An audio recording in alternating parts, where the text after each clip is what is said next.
Nithyananda Paramashivam Manual under the guidance of Supreme Pontiff of Hinduism, Jagadguru Mahasanidhanam, His Divine Holiness, Bhagwan Nithyananda Paramashivam.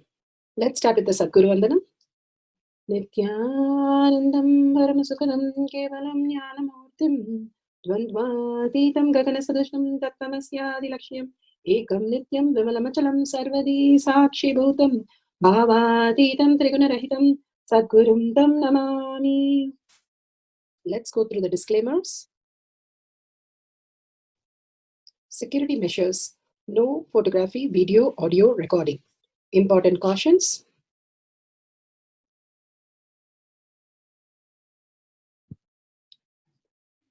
What is power manifestation? Let's hear from Bhagwan himself explaining what is power manifestation. All the 25 states of consciousness, when they happen in you, due to your chemicals and hormones ups and downs, it is powerlessness.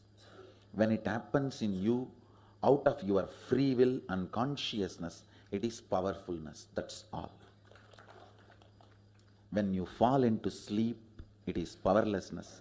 When you enter into sleep, it is powerfulness. When you fall into, it is powerlessness. When you decide to dream, it is powerfulness. So I have added the ultimate powerfulness, Turiyatita, in your whole being and doing, manifest all the powers.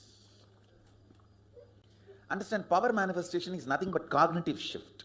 It is not work. It is cognitive shift. Understand? It is just cognitive shift. It's not work. Work is a 4-letter word. Power manifestation is cognitive shift, playing with life, playing with being alive. Static matter.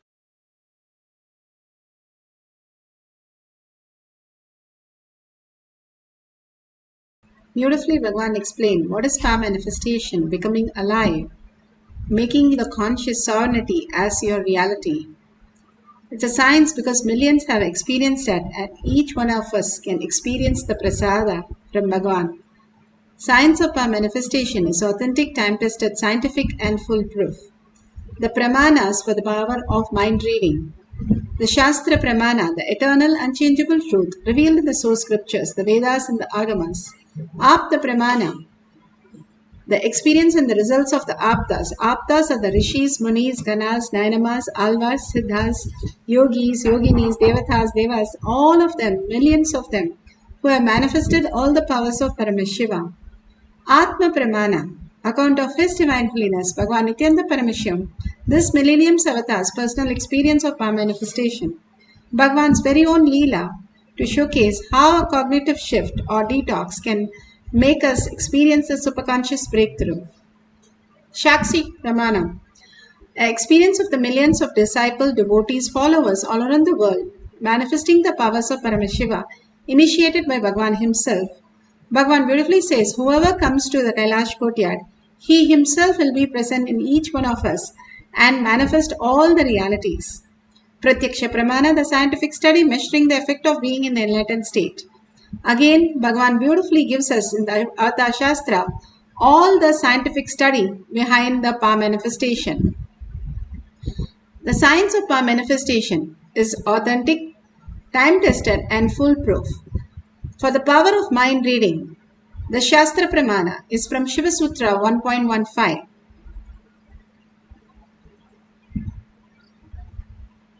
The Shastra Pramana for the power of mind reading is taken from the Shiva Sutra, Sutra 1.15. Hridaye chitta samghatad drishyaswapadarsanam. Hridaye chitta samghatad drishyaswapadarsanam. Bhagwan Paramashiva says, when the individual mind is united in the core consciousness, every observer or objective phenomena, or even the absence of every objective phenomena, is directly experienced as the form of consciousness and appears in the existential reality as it is. Bhagavan beautifully explains how the individual mind just merges into the Paramashiva and simply become Paramashiva. How Bhagavan initiated Devi and did the Pranaprathistha, made the Devi so alive. He is making each one of us alive and doing the Pranaprathistha by making us manifest the powers. And making us manifest powers makes us make holes in our logic and all our delusion. Bhagavan beautifully says how we reside in the deep sleep. We are in that blissful space all the time. That is the very nature of us. But carrying this mind and thinking the body is experiencing, we are continuously deluded into it. And when we drop everything and surrender to Bhagavan, simply we experience Bhagavan as our reality. Bhagavan beautifully says how we can experience the greater reality just by surrendering to the Guru. We can experience the ultimate. Padmapada, Sanadana, the whole science, how Adi Shankara called Padmapada across the river and simply he walked over the river, not even knowing that he walked. After he walked, Adi Shankara said, "Turn back and see what you have done." And simply when he turns back, he saw the flowers wherever he put his foot on the water, holding him and not letting him to drown. He understood only the signs after he experienced that oneness with Guru, constantly deluded and dropping all that and waiting for the Guru's initiation. Simply, even one word of calling you makes you initiated into the ultimate space. All that we need to do is Bhagavan is like a window where through the window you can see but the window itself is required for us to understand the bigger reality. Like that, Bhagavan gives us the greater knowledge of who we are, and through his window we see ourselves and recognize ourselves as the ultimate consciousness. Apta Pramana. Apta Pramana for the power of mind reading. Here in Mahabharata, during the preparation of the Yajna, Krishna tells to go the Yudhishthira and Bhima to go and fight with Jarasandha. Jarasandha says, "I will not fight Krishna because he keeps running away." 19 times he tried catching him, he ran away. Jarasandha, his parents, the king had one mango and he gave it to two wives cutting it. So the kid was born as two pieces and they put it together, and that is how the Asura grew. So when he was fighting, Bhima was fighting, Krishna took a stick and tore the stick and threw it away. Simply Bhima understood, read the mind of Krishna, became oneness with Krishna, and he tore Jarasandha and threw it in both sides, never to come and attach itself. This is part of the Mahabharata, how the cloning was happening and how the Asura was killed. Beautifully listening to the Guru, surrendering to the Guru, and Guru Vak as life, you can manifest any reality. Bhagavan beautifully explains in the Atma Pramana. Himself, how he conducted himself, let me his life, the way he holds in his inner space. Understand? I have given a very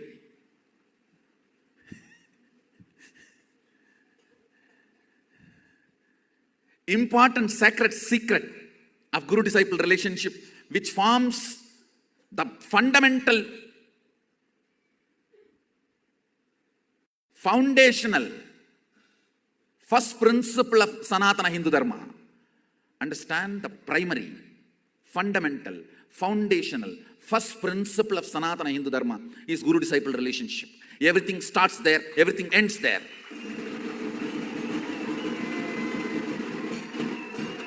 Everything starts there, everything ends there, but this itself does not end.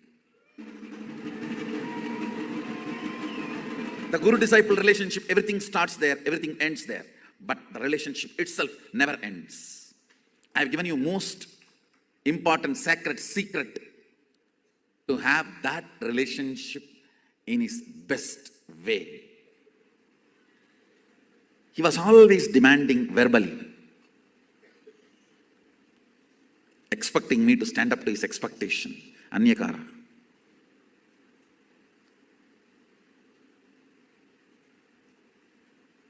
But when it comes to reality, the way he relates with me, never expected anything. It was always accepting me, not only as I was growing or budding or happening. The way he held me, the way he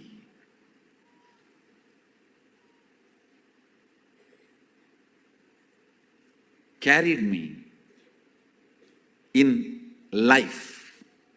Understand the difference between these two. Verbally, when he is talking, when he is relating with words, I have never seen him compromising. In actual life, I have never seen him demanding. It was such paradox. When I understood this secret, his ferocious, strong words and teachings, and his compassionate, all-encompassing hug and lifestyle reality, when I understood both points were being, I started having the same smug my disciples have when I am firing at.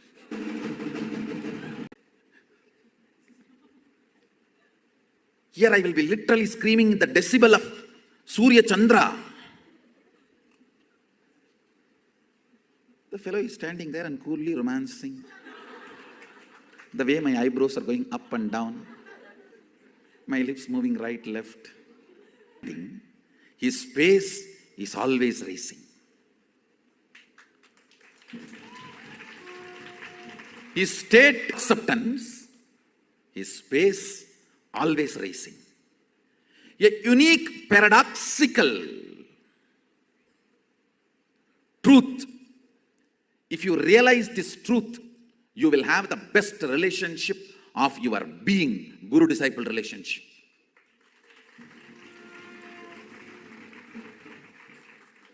In Tamil, there's a proverb. With mother, the best food will disappear in your life. Means if your mother is gone, the best food is gone. All of you need to know whether your mother is best cook or not does not matter, because you ate from her first. Your tongue cherishes only your mother's cooking as the best food in its muscle memory and biomemory. So with death of the mother, the best food is gone. With the death of the father, with the death of the friend, the shoulder to carry you is gone. The description goes with the death of the son. Your future ambitions for the world, your vision is gone. With the death of the wife, everything is gone. Understand? In the old age, only thing a man should not miss is chaste wife's nearness. The whole thing is described, but ultimate, final, last word I wanted to add. Missing the Guru. Of course, I can't use the word death of the Guru because Guru never dies.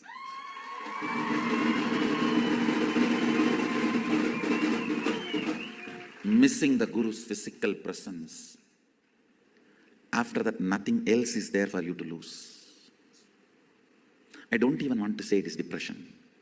There is nothing to lose if you miss the physical nearness, presence of the Guru. Best relationship for the life. Understand? The relationship of the mother adds some component to you. The relationship of the father adds some component to you. Adds some component to you. Relationship of the friend adds some component to you. Relationship of the beloved adds some component to you. Each relationship adds something to you. Even the relationship of the enemy adds some component to you. The intelligence to defend you is added. Understand? Gambira is put in your body language by your enemies. Even the relationship of the enemy adds something to you. The Guru-disciple relationship adds you to you.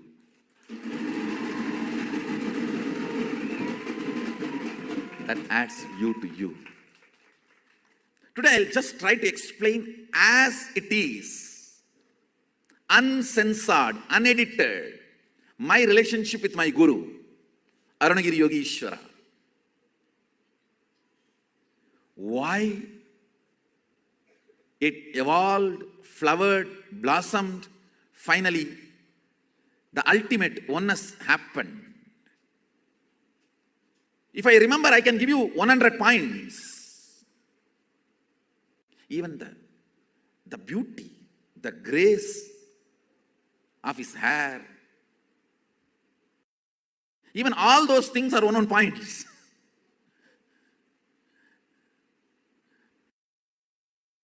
The way he will talk to me without words, just by body language.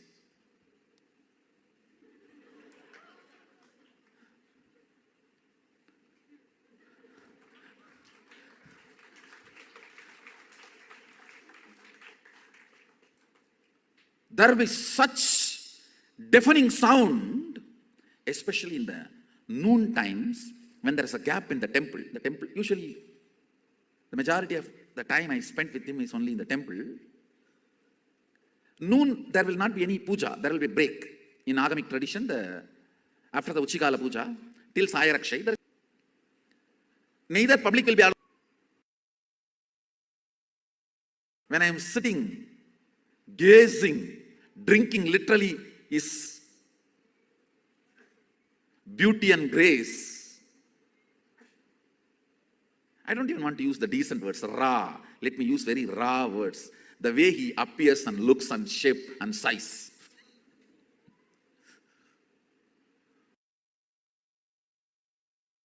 When I am just drinking his glory and his very presence,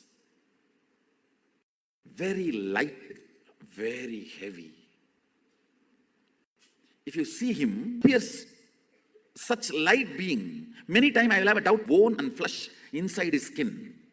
It will be so graceful, but the way he impresses my being, so heavy. He knows even few words can disturb the way I am enjoying him. So without even uttering the words and disturbing the deafening silence, just through the body language and the eyes, the way he will communicate. With no words or minimal words. Even all those things I can give as a reason why the Guru-disciple relationship in my life has flowered into the ultimate oneness. But if I get the essence, 3 reasons. First thing I'll tell you, I understood the paradox. In his state, he is all-encompassing, loving, never demanding. He knows he is responsible by his very existence for me to become one with him. His interest of me becoming one with him is much more than my interest to become one with him. His passion towards me is 1,000 times more than my passion towards him. My passion is kanta, his passion is akanta. My need is kanta, his need is akanta. By his very state,